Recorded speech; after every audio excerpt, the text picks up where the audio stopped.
Alright, welcome back, man. So, yesterday we had the reveal trailer. I was staying up super late. I did not have time to edit or anything, but I thought, why not get up this morning, start editing, and get this video out because I can't lie. There was so many things in that reveal trailer that I had on my top 10 list, right? So I'm really happy with this. As I said early on, that I would actually be willing to play Abyss again if it meant the game ran perfect and if it meant that we didn't have a bunch of issues. So just a quick, before we get into the video, literally gonna, this number one is gonna be looked at and probably gonna be way better this time around. So server stability and the game stability. Which also means that the console side of things is going to be better, and I'm really happy to hear that.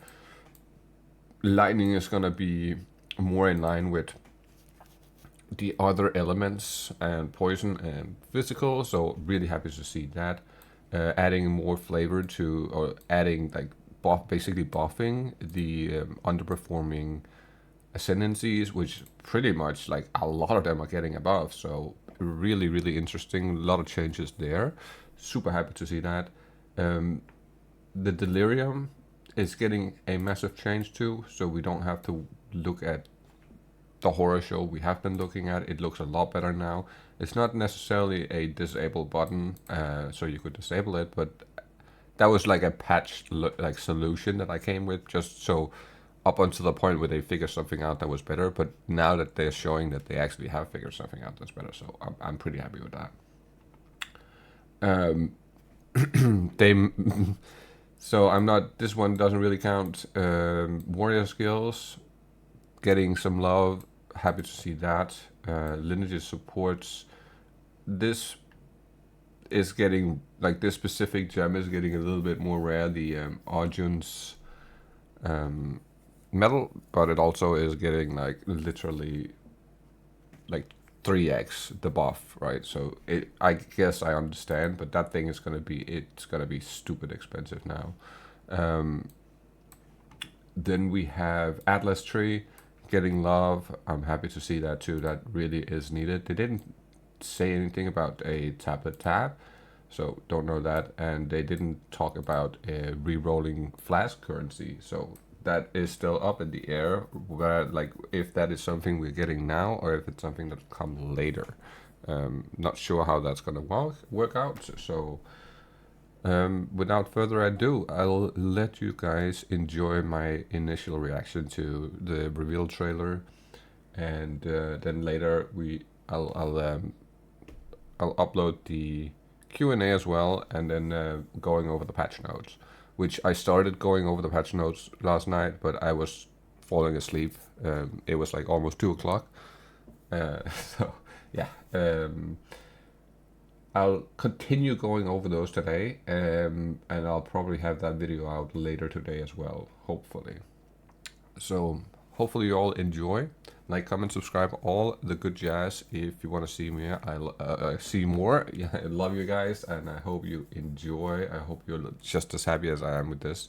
And I'm not gonna lie, I kind of nailed the Adsiri temple, double corruption, all that shit. I nailed that one. Holy shit! I'm happy that I could foresee that in the legit way that it's turning out. So yeah. Hope you all have a good day, good evening, whatever it might be for you. And I will catch you all in the next one. Yeah. All right. 10, 9, 8, 7, 6, 5, 4, 3, 2, 1. Hey, Hi, I'm Jonathan Rogers, Rothers, Game Director on Path of XL2, and welcome to GGG Live. Today we're going to show you an exclusive reveal for what's coming next for Path of XL2. Twitch drops are enabled on today's live stream, so you'll be able to claim your Verdant Wilds dodge roll effect by following the instructions below.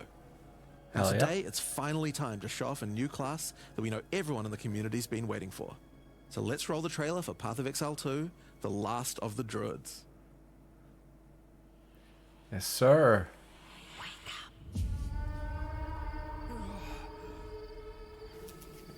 Oh shit.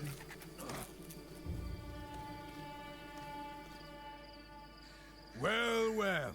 What What have we got naked? here then? You lost, fella? Hey, we're talking to you. I asked you a question.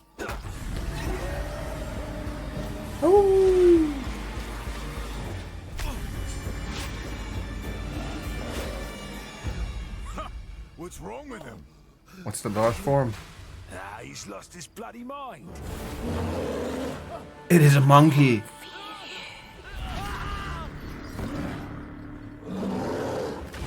Or no? Maybe not.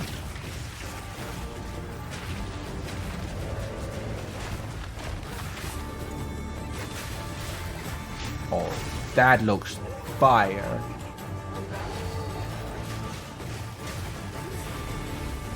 And there was summons. Whew.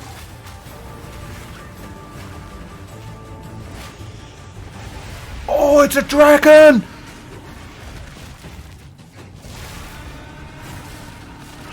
Oh my god.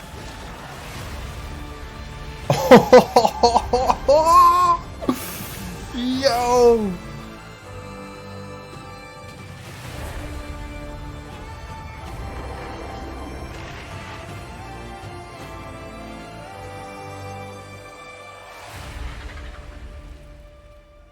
I will find you, Eve. That's sick. Now, as you can see, the druid is a shape-shifting elemental spellcaster. After his fellow druids were destroyed by the King in the Mists, the druid lost his humanity in the forests of Ogham, where he wandered for years as a beast. Now, finally reawakened, he's determined to find his lost wife and regain his humanity. The druid has been one of the hardest classes for us to design.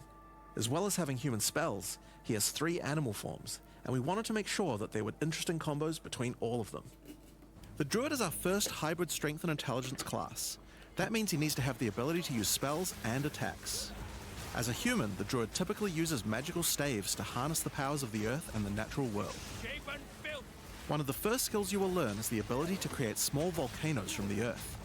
This skill spits out balls of magma at your enemies, and will continue to do so for some time. While the volcano is active, turn into an animal and wade into melee range. Many of the skills you use as a human last for a significant period of time, giving you a good chance to turn into an animal and rage out. But how do you turn into an animal, you may ask? Well, the answer is a new weapon type that druids use, animal talismans. When you equip an animal talisman, you can choose which animal form you would like the talisman to represent.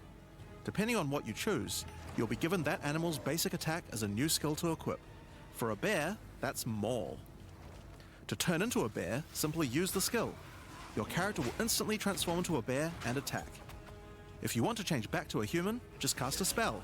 You will instantly swap back and cast it. We wanted to make sure that swapping between forms was seamless and immediate. Changing forms should be something that you do without even thinking about it all the time in battle. In order to allow for hybrid melee and caster gameplay, most of the skills you use in your human form last for some time and aid your animal skills in some way. The volcano we used earlier will emit more molten balls whenever you hit it with a slam, making it perfect for use with your bear form's furious slam. While in bear form, many of your abilities use rage. There are a lot of ways to generate rage, but the easiest one is simply smash your enemies with Maul. Once you see the runes on your back glowing, it means you have enough rage to do a much more devastating version of your furious slam. Like that. Your bear form can also go on a rampage, stomping the ground as you demolish your foes. The more rage you have, the longer the rampage lasts, and doing it over a volcano makes it even better.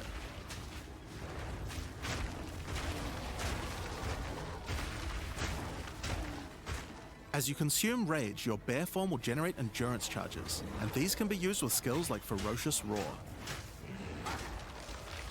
Ferocious Roar is a war cry that empowers your subsequent attacks to break your opponent's armor. The more endurance charges you have when you use it, the more empowered attacks you will gain. But Ferocious Roar has another special feature too. It's a meta gem that allows you to socket any Warcry gem from another class into it, giving you the ability to use these skills as a bear. Nice. Use the Warrior's Infernal Cry skill to make your enemies explode.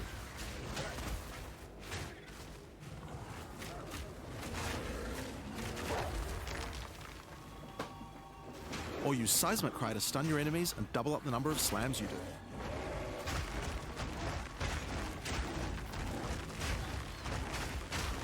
Okay, that seems You can fucking even use an great. Ancestral Call, a skill that turns you into the fire god Cow. Ever wondered what the Karui god of war would look like if he was a bear? Well, wait no longer. Yo, that looks Finally, kind of build up sick. enough rage and you can use one of the bear's ultimate abilities, Walking Calamity. This skill summons a storm of fire around you for some time, while generating even more rage to power your other abilities. A true bear-pocalypse. Now the bear is known for being a slower and more lumbering animal, with slower attacks and heavy slams. But what if you want to turn into something a little more nimble? Well, let's check out the second animal form for the druid, wolf form. Yes. For the wolf form, we wanted to go fast and furious. Even just the wolf's basic attack will leap forward and rake his foes. After attacking, the wolf stands up on 2 legs, but after running for a short time, he goes back on all 4s, allowing to move more quickly between packs of enemies. The wolf has a lot of cold attacks based on his association with the moon, and the first of these is Lunar Assault. It's great for freezing your enemies in place. After they're frozen, use your basic rake attack to knock shards of ice off your enemies, which land on the ground nearby and explode. If you want to get into battle quickly, you can use your pounce attack. This skill leaps at a target and applies a mark to them. Killing the marked enemy will summon a wolfman into your side, allowing them to fight with you. Mark and kill as many enemies as you can to build up a sizable pack. While an enemy is marked, your wolves will prioritize that target and do more damage the more wolves you have, so make sure you keep your pack strong. Now, one problem you might run into is your wolf pack dying in boss fights. You often don't have any enemies that you can mark and kill in order to regenerate your pack. To deal with this problem, you can use Cross Slash. Cross Slash jumps backwards and does a vicious double slash. Any marks on your target explode and triggers their abilities. This allows you to pounce to mark an enemy and then summon a wolf even without killing it. Cross Slash also has another feature though. Remember those ice fragments from before? Well, Cross Slash will propel any ice shards on the ground towards its central target. First, freeze your enemies with Lunar Assault. Then rake them to create as many ice fragments as you can. Then follow up with Cross Slash to generate a field of icy explosions to obliterate your enemies. If they're still alive after that, your pack of wolves can finish them off.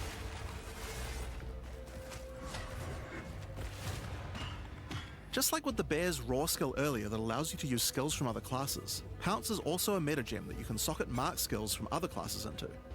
So for example, you might want to try adding Freezing Mark from the Monk to Pounce. After pouncing at an enemy, Cross Slash to explode the mark and gain extra cold damage for a time. The wolf has many other ways to go all in on cold though. Using the Arctic Howl Warcry will allow you to add cold damage and chilled ground to any slam, while buffing your pack of wolves as well. You can also use it to freeze enemies that are close to being frozen, making it much faster to use your other combos. Finally, the wolf also has the ability to call down the power of the moon to transform into an Arctic werewolf with Lunar Blessing. In this form, you move and attack more quickly and deal extra cold damage. Consuming Rage will extend the duration of your Arctic wolf form, so you could try a hybrid bear and wolf build if you want to utilize the skill to its full effect.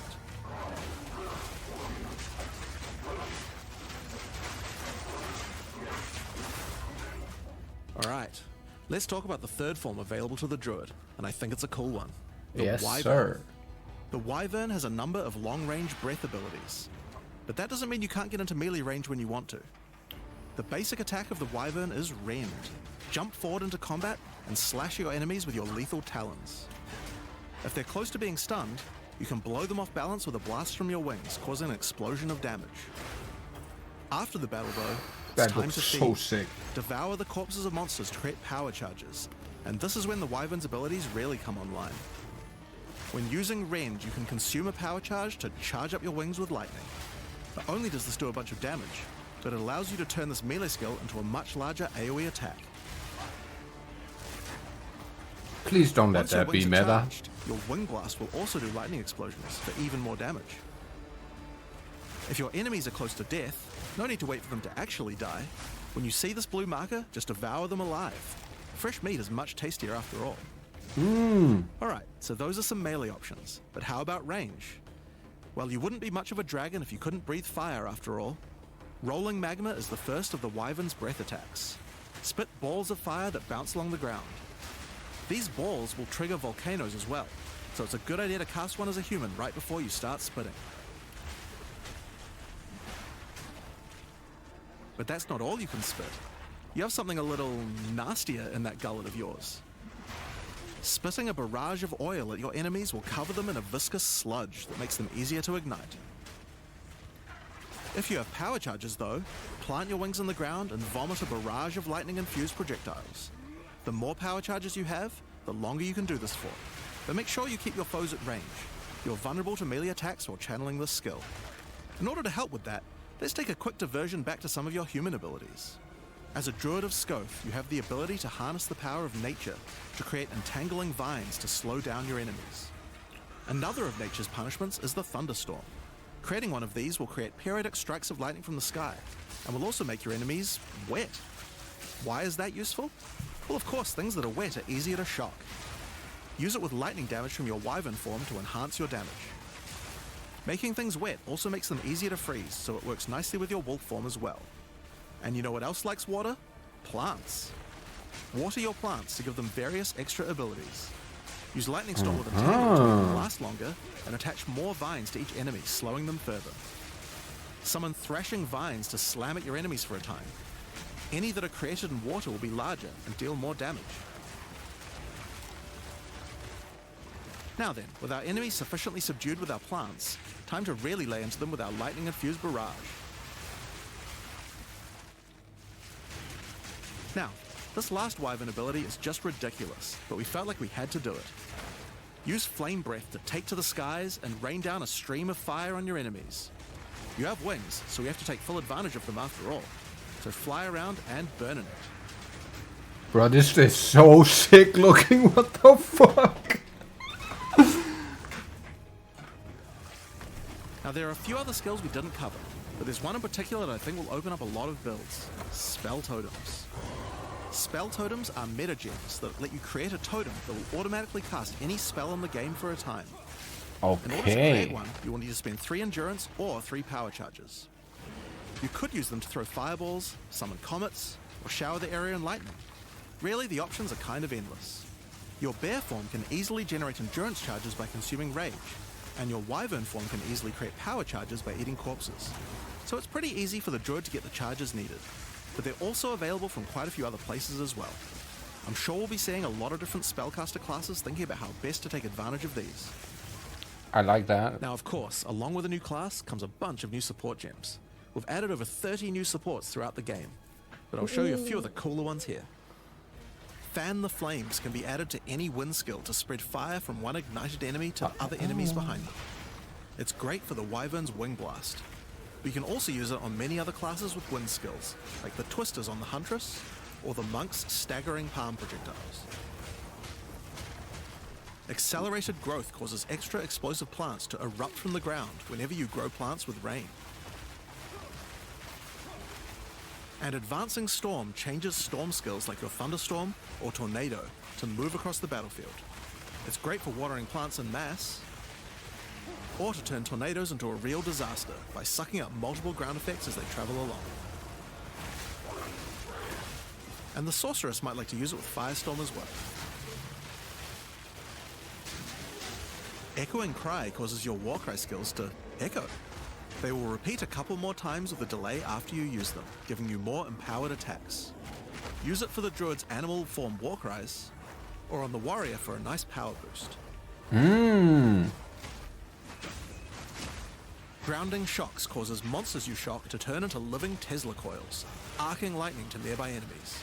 You could use it with your empowered wings for an extra damage boost, but it's also great with any other shocking skill. Try it out with Lightning Spear. It obviously needed more AoE clear. There's a whole pile, but we'll leave those for you to discover. Please, no. Now with a new class comes new Ascendancy classes. The Druid will have 2 options for now, with a third being released later. The first class is the Shaman. the Shaman channels nature's elemental fury and can harness rage as a spellcaster, unifying his animalistic and magical tendencies. By allocating Druidic Champion, you gain spell damage the angrier you are, and with Furious Wellspring, you generate rage continuously and can spend it to empower your spells. With the knowledge of the Asmerian Magi, the Shaman can harness untapped power from runes and idols. After allocating Wisdom of the Magi, you will notice that all runes and idols have extra mods only available to the Shaman. These new mods unlock countless new possibilities for enhancing your build. You can also allocate Bringer of the Apocalypse, allowing you to become a walking natural disaster. After dealing enough elemental damage, storms of all elements rain around you, destroying all who would face nature's fury. There are other abilities for the Shaman, but I'll just show a few from each class for now. The other Druid Ascendancy is the Oracle. The Oracle perfected the power of foresight and utilizes this in combat to gain massive advantage. When taking Fateful Vision, you will see visions of your future self using specific skills. If you decide to follow this path by using the skill yourself, it will do significantly more damage.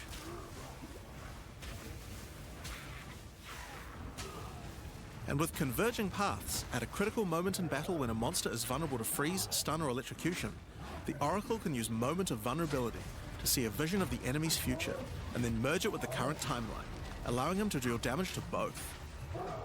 Okay, that's and one of my interesting. favorites. When you first become an Oracle, you'll notice over 130 new extra passives appear in the Druid section of the tree. By allocating the Unseen Path, you use your power of foresight to learn from alternate futures and gain skills that would otherwise be unavailable to you.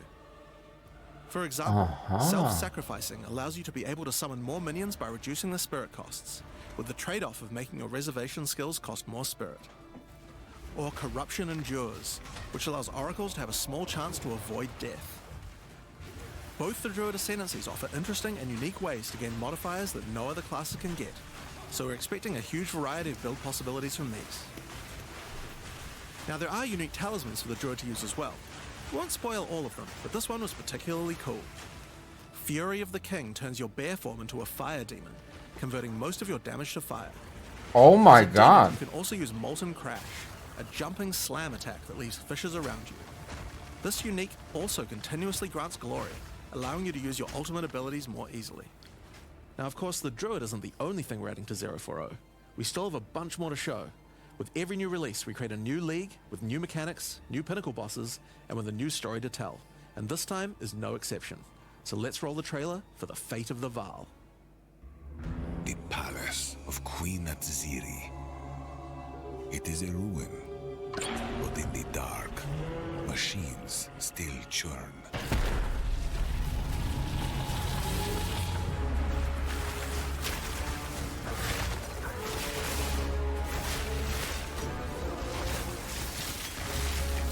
The temple has many functions. Double corrupt. Yes, it's the temple. Yes, I'm right. To save the Vaal. A gateway through time.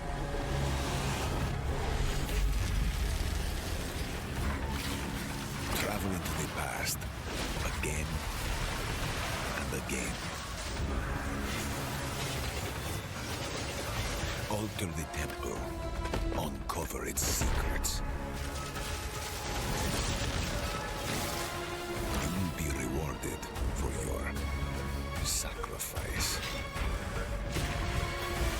And somewhere in the deepest chamber, my queen awaits. I beg of you, hear me. The beast cannot give you what you desire. You may have studied it, Doriani, but you do not know it like I do. It adores me. Ooh! Come now, give unto me your desire. At last, fulfill my soul. Hey! Yo!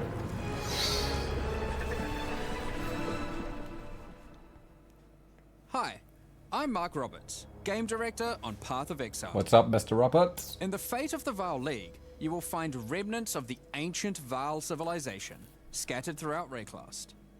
They seem to attract nearby creatures and affect them strangely.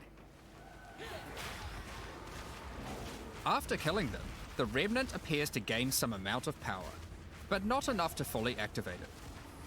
It seems you will need to find 5 more of these arcane devices, and sacrifice the monsters you find there to fully activate one. But things don't always go to plan. These devices are old, and sometimes infected by corruption. Twisted versions of ancient Vaal may emerge, and sometimes even stronger foes.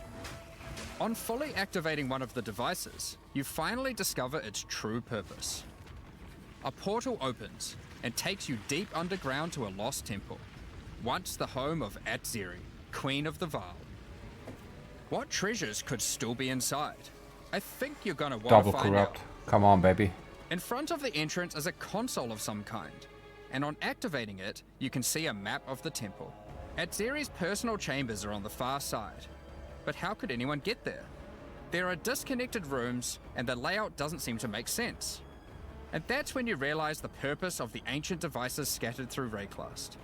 The temple is powered by sacrifice, and this energy can be used to modify the very structure of the temple itself. Each time you run the temple, you will be given 6 rooms that you can place, allowing you to craft your own dungeon to explore. Oh my god! Place paths to I lead love up, this.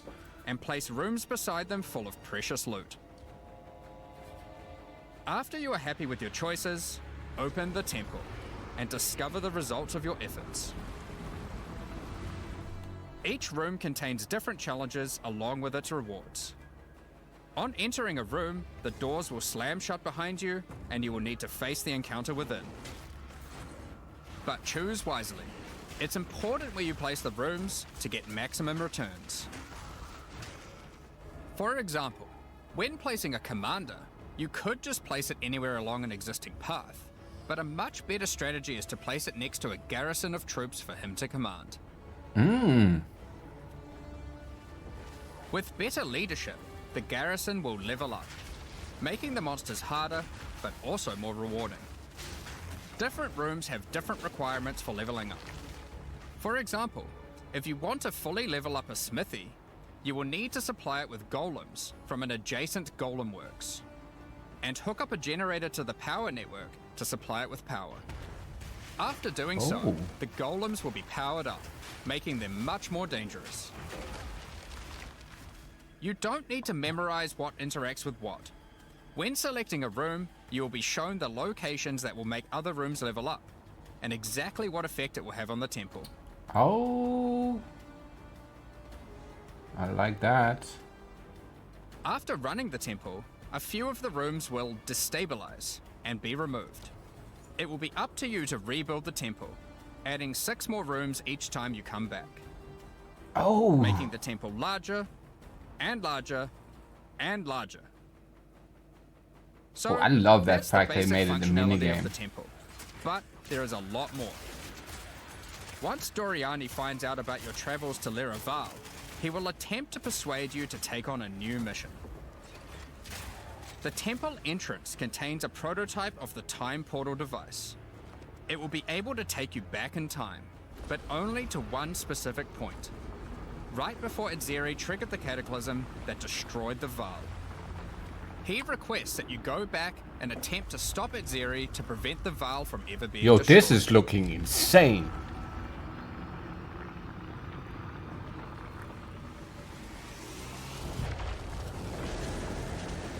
Atziri is on the far side of the temple, so you will need to expand the temple significantly to get to her. And even worse, her chambers can only be unlocked by a room that isn't currently accessible to you. In order to deal with that, you are going to need to visit the architect of the temple. To get to him, you will need to place path rooms, but while doing so, you will probably want to exploit some of the Vaal technology only available in the past. Once you can travel into the past, a whole new set of rooms are available to you, and they have some pretty insane rewards. At level 1, the corruption chamber can be used to corrupt a single item. But placing it next to a thaumaturge to run the place, and a sacrificial chamber to provide soul energy, you'll be able to level it up. And it's worth it, because once you get the room to level 3, there are some very nice rewards to be had. In a level 3 corruption chamber, you will find this mysterious device. It has a slot to place an item, and it only accepts items that are already corrupted. What will happen to them? Well, normally once an item is corrupted, you can't modify it any further. But this device allows you to corrupt your item a second time, adding another enchantment. This has the capability to craft some very powerful items indeed. But be warned, the Vaal are all about taking risks in the pursuit of power. There is a 50% chance that the item will be destroyed. Ooh.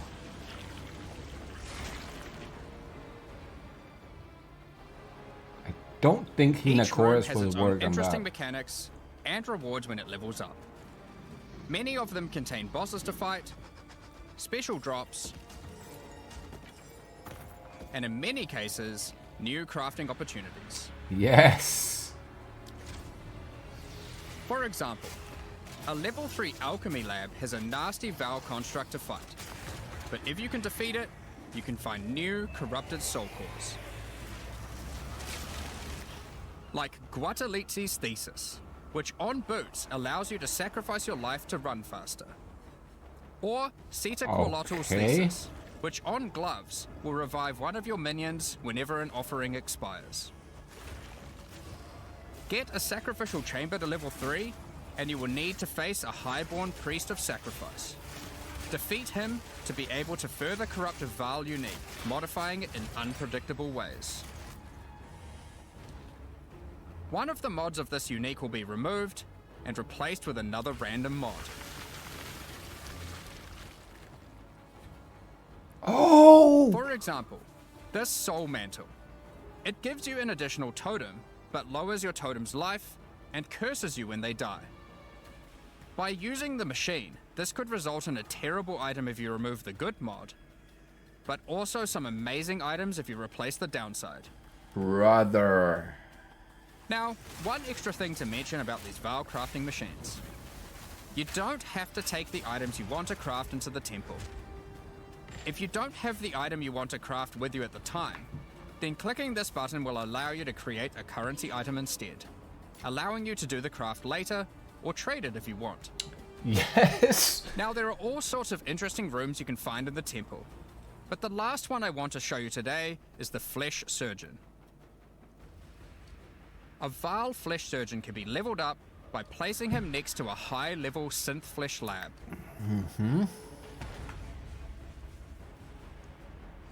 But be careful. The Flesh Surgeon has some rather unpleasant experiments in his personal lab. Afterwards, you might notice the surgery table just sitting there. The Vaal are great at crafting items. Why not do some crafting on yourself? Oh shit. After laying down, you'll be asked which limb you'd like to replace. Left arm, perhaps your right leg. Each limb can get a different set of random bonuses, so choose wisely. After getting up from the table, try out your new limb. It seems to work fine, and even perform better than your normal one. Now, there is just one thing with replacing body parts. If you die and are resurrected, your body will return to its natural state. Oh shit, You might okay. need to return to the Vaal Surgeons if you want another robot arm, and maybe get a better one next time. Some rooms, like the Commander, can give you a new type of reward. Medallions that can be used to manipulate the temple in other ways. Using a Queeper-Lartl's medallion will allow you to artificially boost a room, even if it doesn't meet the normal requirements to level up. Okay. And a Huatalotli's medallion will stop rooms from destabilizing when you complete a temple, allowing you to guarantee getting a reward a second time. Great if you want to stock up on double corrupts. Now, with all that aside, time to face the Architect, and you will be in for a fight. Whoa. Once defeated, you will find another console that can be used to modify the temple. But this one is special. It allows you to place new types of rooms with specific rewards. There are rooms with specific uniques, special runes, and currency. but also a few other, more niche crafting experiments. Like this one, that can extract the soccer balls back out of an item, at the cost of destroying it. Now, something really important is every league we release a significant amount of content for the in-game. In order to make sure that the Fate of the Val works well for late-game players, we've added many mechanics to make sure that you can scale the difficulty and rewards to match. Getting some rooms to level 3 adds extra mods to the entire dungeon, and these stack with each other. So in endgame, when you can get some really big temples, you can generate a challenge that can even match the strongest of characters. We also start to introduce ways to store up energy for the temple, allowing you to save up many runs so you can do them later at your leisure, and not interrupt your mapping too often. Oh, I like that. Now in each league, it's important that we have a new pinnacle boss to test your character's might. In the Fate of the Val, you will get to face Adzeri while she was at the peak of her power. One of the rewards you will gain by defeating the Architect is the ability to place the Royal Access Chamber. Once connected to your temple, you can visit it to finally reach the Queen of the Val herself. This fight takes place at a critical moment in history, right as Adzeri communes with the beast's power and takes her true corrupted form. Yo, it's... Now, we're not going to show damn, you the she whole looks fight, fire. but we will tempt you with one of the rewards. This is Adzeri's rule. This staff gives additional levels to all of your corrupted gems and lets you trade life for extra damage. But in addition to that, can you say using Blood the Mage staff, log in? Mirrors of refraction will constantly appear on the battlefield. Any projectile you fire at these will split into a nova, and they can chain from one to the other. So, that's the Fate of the Val League. But we are also bringing the previous league, Rise of the Abyssal, into the core game, along with a few changes. Now, for those of you who haven't seen what happens when a league is over, it's important to understand that you will not be seeing abysses in every area anymore. Rise of the Abyssal is now one of the league mechanics that can show up randomly in endgame. If you want to specialize in running abysses, there is now a tablet that will allow you to add them to any map you run. You can also craft the tablet to add abyss-specific mods to enhance how they function. Yes. Now that Abyss is core, it also needs its own Atlas tree. Nice. You can gain your first points by completing an Abyss. But there are more available for doing depths and killing certain bosses. And there are a bunch of different options. You might just want more monsters and bosses. But you can also make finishing an Abyss have a chance to overrun a nearby map with the Abyssal. Or make your Waystone modifiers also apply to Abyssal depths. Okay. You could specialize in the interaction with other leagues, or specialize in a specific Abyssal faction. One of the important elements that we have heard loud and clear is that needing to do Abyss crafting on Waystones is quite annoying. So, we have removed that. In fact, we have removed instilling from Waystones as well. This mechanic felt mandatory on maps because it boosted the value of all other content, but it was both annoying to do and resulted in a lot of visual clutter. Thank you so much. Instead, we are bringing back some of that power on tablets, which you don't need to craft nearly as often, since they last for 10 maps each. Once you defeat the Arbiter of Ash, you will be able to upgrade tablets to a rare with 4 mods using regular currency. Let's go. Even this isn't enough to fully bring back the power you could have gotten from instilling, so we have also buffed the bonuses that tablets give. Going forward, we're not going to be adding any more crafting directly to Waystones outside of the basic currency, because it adds too much micromanagement. Yes, sir. But on that note, Fate of the Val does bring the ability to corrupt your tablets, hoping to get one of many different random outcomes. Let's fucking go, man. Let's Now, fucking go. With regard to Delirium Fog, even though you shouldn't have to have it on every map anymore, we still did want to make it less visually annoying. Delirium Fog has been toned down significantly, so you won't feel like you're just playing in a sea of grey. Another big source of problems in the endgame Let me turn is it the feeling off. of getting overwhelmed with monsters. In 031, we reduced the number of monsters in early endgame in order to help with this, but still scaled up the number of monsters to previous levels by the time you got to tier 15. Well, after letting this simmer for a while, we are still getting this kind of feedback. Yes. So we are no longer going to scale up the number of monsters you go as you get deeper into the endgame. Instead, we are scaling up the difficulty and rewards by the same amount. So to be clear, instead of increasing the number of monsters by 40%, they will instead drop 40% more items, grant 40% more experience, and have 40% more life. In addition to all the normal scaling they get due to being higher level. You know what? This only applies to regular monsters, not bosses. That is actually We have not also a reduced bad the speed choice. modifiers that monsters can get sometimes, which also helps a lot with this. Now, we did have a large amount of content for endgame planned for 040, but unfortunately we just didn't get time to finish it. The scope was a bit too large, and so we'll need to wait until 050 for that. But rest assured, there will be a ton of upgrades for the existing leagues, as well as new pinnacle bosses, and a significant overhaul to the Atlas passive tree coming soon. Thank Now, another fuck, problem that man. becomes a much bigger issue in the endgame is game performance. And we have done a lot of work here. The primary issue is CPU load. And to address that, a lot of things have been optimized. And we have done a lot of work to take advantage of more of your CPU cores. Yes. You should see frame rates of at least 25% higher.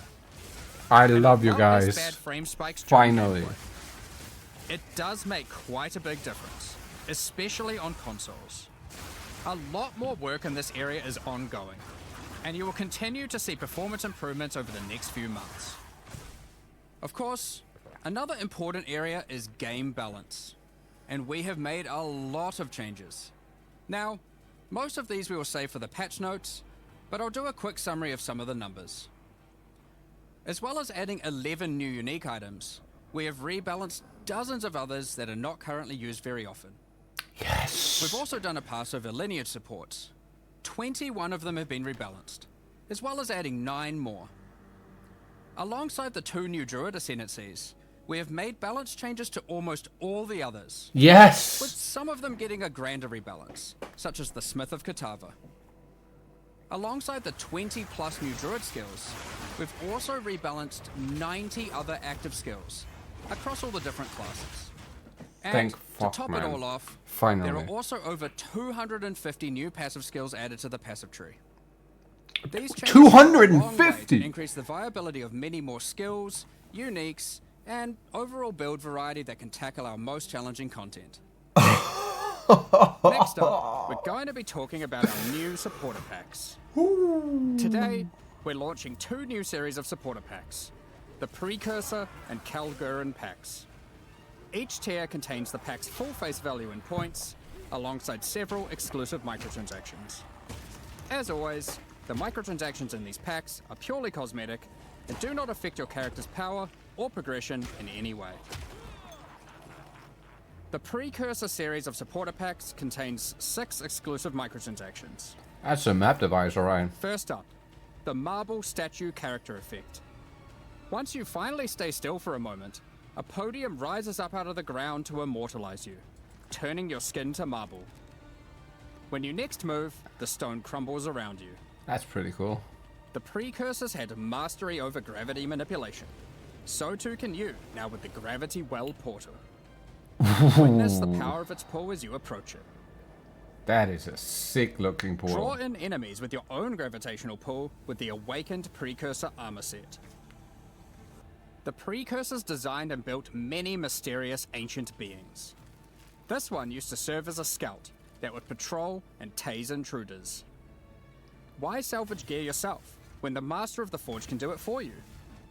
Molten gold spills out as the Forge Master breaks down your items. The Relic of the Precursor's map device is a mysterious machine that sits atop ancient colossal statues. Bro, that looks It keeps insane. track of the number of charges consumed on your Precursor tablets used in the device. The Kalgurin pack series also contains 6 exclusive microtransactions.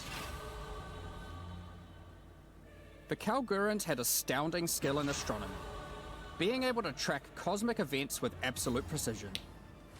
Harnessing that skill, with the Astronomer's level up effect equipped, you too can now see exactly how long it took you to level up as it outputs the time in chat. Oh shit! The time taken to reach your last 3 levels is also displayed on the item, so you can link it when you have a time you're proud of. Crush unique enemies by unleashing the wrath of the lost Kalgurin fleet, led formerly by Captain Heartland himself. Okay. A Kalgurin seafarer needs armor fit for the treacherous seas of Raycast. A wooden leg. With the classic tricorn, and of course, a peg leg. The Lost Treasure weapon skins top off your appearance of a true raider of the seas.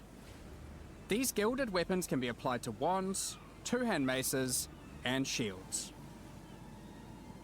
After a long day of plundering loot, retreat to the Kraken's Cove hideout, a home of some of the most deadly, ocean-dwelling creatures in Raycast. Many ships have met their demise here. God damn, What that's better pretty to sick accompany looking. you in Kraken's Cove than a kraken itself? Replace your stash with a dormant kraken, waiting for its prey.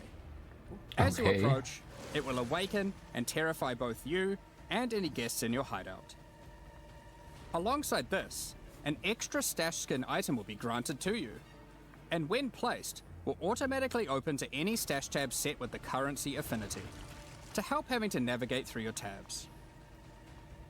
Additionally, any microtransactions from these supporter packs will be made available for use in Path of Exile 1. Thank you very much for all your ongoing support. We're just about to start the Q&A with Ziggy D. Afterwards, at 11 AM NZ time, we'll post the patch notes. With release at the end of next week, our community team will be posting crucial information you'll need for the release. Keep an eye on the news. Thanks for joining us today and checking out our latest developments. We're looking forward to playing alongside our fellow shapeshifting exiles, all while uncovering Lost Val secrets by doing some dungeon crafting. We'll begin the Q&A shortly, so please get your questions ready.